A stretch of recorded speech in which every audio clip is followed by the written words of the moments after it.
Social મીડિયામાં એક message viral થયો છે જે ખોટો છે। એ મેસેજમાં એવું લખવામાં આવ્યું છે કે આઈટીઆરની છેલ્લી તારીખમાં વધારો કરવામાં આવ્યો છે। 31 જુલાઈ અને એ આઈટીઆરનું રિટર્ન ભરવાની છેલ્લી તારીખ હતી, એમાં હવે વધારો કરીને ઓગસ્ટ મહિના સુધીની 31 ઓગસ્ટ સુધી તમે આઈટીઆર ભરી શકશો। જો તમને આવો મેસેજ મળે તો આ મેસેજ ખોટો છે।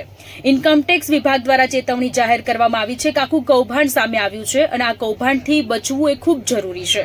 કેવી રીતે તમે બચશો તેની હું આ વિડીયોમાં વાત કરવાની છું। મેસેજમાં જે લિંક આપેલી છે એ લિંક પર ક્લિક કરશો નહીં। ફિશિંગ મેઇલ અને મેસેજ વિશે સાવધાન રહો। તમારી કોઈ પણ નાણાકીય માહિતી કોઈ પણની સાથે શેર ન કરતા। સમાચાર ચકાસવા માટે હંમેશા સરકારી વેબસાઇટનો જ ઉપયોગ કરવા સાથે આવકવેરા માટે 2 ફેક્ટર ઓથેન્ટિકેશન ઇનેબલ કરો।